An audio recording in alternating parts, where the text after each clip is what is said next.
Hi viewers, welcome to our channel. ప్రస్తుతం మనతో పాటు టీడీపీ స్పోక్స్ పర్సన్ సూర్యదేవ లత గారు ఉన్నారు. వారితో ఒకసారి మాట్లాడదాం. మేడం నమస్కారం. మేడం నమస్తే. మేడం వైఎస్ వివేకానంద రెడ్డి గారి బయోపిక్ రీసెంట్గా వివేకం అనే ఒక సినిమా యూట్యూబ్లో రిలీజ్ అయింది కదా మేడం. సో సినిమా వ్యూస్ కూడా మనం చూస్తున్నాం, 13 లక్షలు దాటిపోయింది కూడా. సో అంత రెస్పాన్స్ వస్తున్న ఈ మూవీని ఇప్పుడు ఆపాలి అని అంటూ దస్తగిరి హైకోర్టులో పిటిషన్ పెట్టాడు మేడం. అసలు ఎందుకు పిటిషన్ పెట్టాడు, ఎందుకు దస్తగిరి ఈ సినిమాని ఆపడానికి ప్రయత్నిస్తున్నాడు మేడం? దస్తగిరి ఆపినా ఇప్పుడు అంటే ప్రజలకు ఏదైతే రీచ్ అవ్వాలో అది రీచ్ అయిపోయింది. సో ఇంకా ఆపినా చూడడం వాళ్ళు ఏమీ లేదు, అందరూ చూస్తున్నారు కూడా. ఇంకా కంపల్సరీ, ఎందుకంటే దానిలో తీసిన విధానమే కానివ్వండి, షార్ట్ టు షార్ట్ కూడా ప్రతిదీ కూడా ఖచ్చితంగా ఆ రోజు ఏం జరిగి ఉంటుంది అనేది ఖచ్చితంగా వాళ్ళు కళ్ళకు కట్టినట్టు చూపెట్టారు. అసలు వాళ్ళు ఎక్కడ కూడా డైరెక్టర్ భయపడిన విధానం కూడా కనపట్టలేదు. జగన్మోహన్ రెడ్డి ఆర్టిస్ట్గా యాక్ట్ చేసిన అతను, భారతిరెడ్డి ఇట్లా ప్రతి ఒక్కళ్ళ విజయమ్మది పక్కన యాక్ట్ చేసిన వాళ్ళు. సో ఇంత ప్రాపర్గా, సరే ఫ్యామిలీ డీటెయిల్ కూడా ఇంత ఇదిగా తీసుకొచ్చాడు. అంటే వాళ్ళకు పూర్వం కక్షలు ఉండేది. సో తర్వాత రాజశేఖర రెడ్డి గారు చనిపోయిన తర్వాత మళ్ళీ వాళ్ళల్లో కలిసిపోవటమే కానీ, మళ్ళా అవి ఇప్పుడు వివేకానంద గారిని చంపే వరకు రావటమే కానివ్వండి, ఇవన్నీ కూడా చాలా కళ్ళకు కట్టినట్టు చూపెట్టాడు. అదే దస్తగిరి కూడా ఏం చెప్తున్నాడు, ఇది నేను సిబిఐకి ఇచ్చిన వాంగ్మూలంలో ఉన్నది, అదే చేశారు అని. నువ్వు ఇచ్చినావని చెప్తున్నావు కదా, మళ్ళీ నీ పేరు ఉండదని ఎట్లా అనుకుంటావు? నువ్వు దానిలో పార్టిసిపేట్ చేశాడు కదా, ఆ హత్యలో అతను భాగం కదా, సో ఎందుకు ఉండదు? సో ఎందుకు పేరు పెట్టరు? ఇప్పుడు నామోషి ఏంటి? ఏపీ ప్రజలకు తెలియదా ఆయన హంతకుడు అనేది? ఆయన చంపడానికి ప్రయత్నించిన ఇతను కూడా ఒకడనేది దస్తగిరి అనేది తెలుసు కదా. సో ఈరోజు తెలియదు అనుకోవటానికి ఎవరికి తెలియదు? పేరు పెట్టినంత మాత్రానే వేరే పేరు ఏమైనా చేంజ్ చేసి పెడితే దస్తగిరి చేయలేదు అనుకుంటారా? అది లేదు. దస్తగిరి ఏమైతే ఇచ్చాడో స్టేట్మెంటు, దాన్నే సినిమా చేశారు. సో అతను కూడా అదే చెప్తున్నాడు, నేను ఏదైతే ఇచ్చానో అదే సినిమా చేశారు అని అంటున్నాడు. అంటే ఇండైరెక్ట్గా పబ్లిసిటీ ఇస్తున్నట్టే ఉన్నాడు. ఆ సినిమా మొత్తం నిజం, నేను ఆ రోజు ఏదైతే నేను చెప్పానో అదే సినిమా చేశారు అని అతనే చెప్తున్నట్టే ఉన్నది. మనకు ఒక రకంగా మనం అదే అర్థం చేసుకోవాలి. ఖచ్చితంగా అదే అనుకుంటున్నా. సో హైకోర్టుకి వెళ్ళాడు. ఈ లోపల ఇప్పుడు ఒక రోజుకే 13 లక్షల మంది చూసారంటే ఇంకొక రోజుకి ఇంకా పెరుగుతారు, చూస్తారు. చాలామంది కూడా, అందరికీ దానికి వచ్చిన కామెంట్సే కానీ ఇవన్నీ చూస్తుంటే కూడా మనకు ఒకటి అర్థమవుతుంది, చాలా బాగా తీశారు సినిమా. ఇప్పుడు ఆర్జీవీ సినిమా వచ్చింది, ఎవరికి అది ఎక్కలేదు అసలు. దాని గురించి ఎవడు అసలు 2 అవర్స్ దానికి టైం వేస్ట్ ఆ సినిమా చూడటం అనే విధంగా ఉన్నారు కానీ ఎవరు ఆ సినిమాని చూడలేదు. దాని గురించి ఎక్కడ చర్చ కూడా జరగలేదు.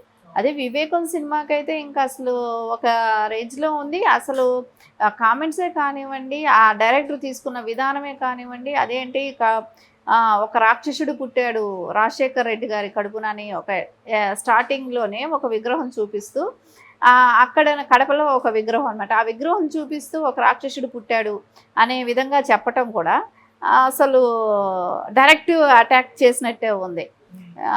ప్రతి సీన్ కూడా కూతురు తండ్రి మధ్య సీన్సే కానివ్వండి, విజయమ్మ ఎలా నా కొడుకుని సీఎం అవ్వాలి, నా కొడుకు దగ్గర నువ్వు ఈ పార్టీలో వచ్చి జాయిన్ అవ్వాలనటమే కానీ, షర్మిలకి ఒక రకమైన అమాయకత్వమే కానివ్వండి, అంటే ఆవిడకి ఏమీ కూడా తెలియకుండా అన్నిటికీ అమ్మ చెప్పినట్టు వెళ్ళటము, ఇట్లా అమ్మ పక్కనే తిరగటము, ఇట్లాంటివన్నీ కూడా చూస్తుంటే మనకు ఖచ్చితంగా సినిమా అప్పట్లో ఏం జరిగి ఉంటుంది అనేదని మనకు అంటే గత అప్పుడు కాంగ్రెస్లో ఆయన అప్పట్లో వ్యవసాయ శాఖ మంత్రిగా ఉన్నప్పుడు నుంచి కూడా, అంటే రాజశేఖర రెడ్డి చనిపోయిన తర్వాత ఆయన ఎమ్మెల్సీ దగ్గర నుంచి కూడా, వ్యవసాయ శాఖ మంత్రిగా అయిన దగ్గర నుంచి కూడా ఆ సినిమా అలా తీసుకురావటం, చనిపోయే వరకు జరిగిన ప్రతి ఇన్సిడెంట్ కూడా తీసుకురావటం, అంటే ప్రతిదీ కూడా రాజశేఖర రెడ్డి గారు చనిపోయిన దగ్గర నుంచి వాళ్ళు అలా తీసుకుంటూ రావటం జరిగింది. ఒక లైన్ తీసుకుంటూ రావటం జరిగింది. దానిలో భారతి గారు పాత్ర స్పష్టంగా కనపడుతుంది. అంటే తను వేరే ఫ్యామిలీ నుంచి, అంటే వేరే వాళ్ళ అంటే అలా తాతల దగ్గర నుంచి 2 వైఫ్లు ఇవన్నీ చూపెట్టుకుంటూ వచ్చాడు కాబట్టి పక్కాగా వాళ్ళు ఈ వైఎస్ రాజశేఖర రెడ్డి గారి ఫ్యామిలీకి వాళ్ళకి అగెనిస్ట్ భాస్కర్ రెడ్డి గారి ఫ్యామిలీ అన్నట్టు, దానిలో నుంచి మళ్ళీ భారతిరెడ్డి ఇటు రావటం, పెళ్లి చేసుకోవటం. సో అయినా ముందు నుంచి కుటుంబ కక్షలు వాళ్ళకు ఉంటూనే ఉన్నాయి. సో మొత్తం జగన్మోహన్ రెడ్డి ఆ ఫ్యామిలీకి వెళ్ళిపోవటం, ఇవన్నీ కూడా అంటే మనకు డీటెయిల్డ్గా కూడా తెలియదు వాళ్ళ ఫ్యామిలీ గురించి. సో వాళ్ళు ఇచ్చిన వంశవృక్షం అని చెప్పి ఇచ్చిన దాని మూలాన ఈ రిలేషన్స్ అనేది కూడా మనకు పక్కా ఒక అవగాహన అంటూ వస్తుంది. ఓకే. సో డైరెక్టర్ని మెచ్చుకోవాలి. ఎక్కడ కూడా ఇప్పుడు రామ్ గోపాల్ వర్మ చేసింది కల్పిత పాత్రలాగానో కానివ్వండి, అని వాంటెడ్లీ ఒక కక్షగా రుద్దినట్టు ఉంటుంది ఒక సినిమాని. కక్ష ఒక అదేంటో వాంటెడ్లీ అంటే ఇప్పుడు చంద్రబాబు నాయుడు గారి మీద ఏదో ఇమిటేట్ చేస్తాం మనం ఒక సినిమా చేయటం అని ఒక దురుద్దేశంతో చేసినట్టు ఉంటుంది. ఇక్కడ ఆ ఫీలింగ్ ఎక్కడ రాదు ఈ సినిమా చూస్తున్నంతసేపు. ఇది ఎలా అనిపిస్తుంది అంటే ఒక సెంటిమెంట్ లాంటిది, తండ్రి కూతురు మధ్య ఒక సెంటిమెంటే కానివ్వండి, ఒక ఫ్యామిలీలో జరిగే ఒక పొలిటికల్ ఫ్యామిలీలో జరిగే అండర్స్టాండింగ్స్ లోపల ఎలాంటివి అంటే హత్య కూడా చేస్తే కూడా ఎలా చేస్తారు, ఇలాంటివన్నీ కూడా కళ్ళకు కట్టినట్టు చూపెట్టడం జరిగింది ఈ సినిమాలో. మరి ఇప్పుడు దస్తగిరి దీని మీద హైకోర్టుకి వెళ్తున్నాయి కదా మేడం, సినిమాని మరి యూట్యూబ్ నుంచి తీసేసే అవకాశాలు ఏమైనా కనిపిస్తున్నాయి మేడం? చూడాల్సిన వాళ్ళందరూ చూసేశారు, చేయాల్సినంతా జరిగిపోయింది. ఇంకో 2 వాళ్ళు ఇచ్చే ఇది ఇంకో వాయిదో పడుతుంది. ఆ వాయిదా పడే లోపలే 1 నెల అయిపోతుంది. సో అందరూ చూసేస్తారు. ఇంక ఇప్పుడు తీసేసేది ఏముంటుంది? దస్తగిరి ఆయనే చెప్తున్నాడు ఇండైరెక్ట్గాను డైరెక్ట్గా, నేను ఇచ్చిన స్టేట్మెంటే, నేను ఏదైతే చెప్పానో అదే సినిమా చేశారంటున్నాను. అంటే ప్రజలకి అందరికీ కూడా ఈ ఒక డౌట్ అనేది ఉండేది కదా, సో అది కూడా లేదు, క్లారిఫై అయిపోయింది. సో ఇదంతా నిజంగా దస్తగిరికి అన్నీ తెలుసు, చంపిన వ్యక్తి అప్రూవల్గా అయ్యాడు, ఈయన చెప్పిన మెసేజే ఇదంతా సినిమా అనేది క్లారిటీ వచ్చింది. ఇప్పుడు ఎవరైనా ప్రీ రిలీజ్ ఫంక్షన్స్ అలాంటివో పెట్టి నేను ఈ సినిమా గురించి నాకు అన్నీ తెలిసింది, నేను ఇలాంటి ఇన్పుట్స్ ఇచ్చానని చెప్తారు. ఈ సినిమాకి అలా పెట్టే అవకాశం లేదు కాబట్టి ఈయన కోర్టులో ఒక నోటీస్ వేసి సో బహిరంగంగా ఇది చెప్పాడు. సో మనం అదే అర్థం చేసుకోవాలి, ఇదంతా ఆయన చెప్పిన సబ్జెక్ట్ అనేది ఆయన ఒప్పుకుంటున్నాడు కాబట్టి సో ఖచ్చితంగా ఇదంతా జరిగింది, యథార్థ కథ అనేది మనకందరికీ అర్థమవుతుంది. ఓకే. అంటే ఈ సినిమా రిలీజ్ అవ్వడం వలన దస్తగిరికి ఏంటి నష్టం, ఎందుకు ఆపడానికి ప్రయత్నిస్తున్నాడు అంటే మొన్నటి వరకు ఇప్పుడు ఎందుకు యూ టర్న్ తీసుకున్నాడు? మొన్నటి వరకు జగన్ గారిని విమర్శించడం చూస్తాం, తన నుంచి ప్రాణహాని ఉందని చెప్పడం కూడా చూస్తాము.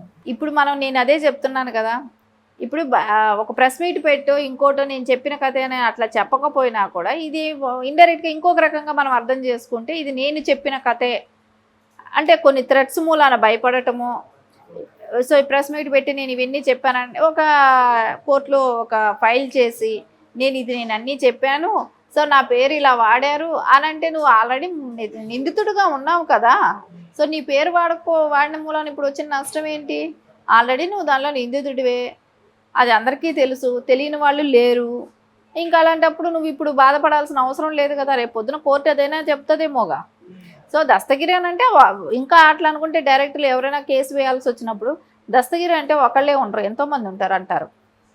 ఆ ఒక పేరు నీ పేరే కాదు, సో మేము ఎంతమంది లేరు, దస్తగిరి అనేది ఏపీలో తీసుకుంటే కొన్ని 100 మంది ఉంటారు, సో ఆయన ఒకరు కాదు కదా అని అంటారు. అప్పుడు పరిస్థితి ఎట్లా ఉంటుంది? సో ఖచ్చితంగా అయితే ఆయన చెప్పాలనుకున్న మెసేజ్ అయితే ఇచ్చాడు.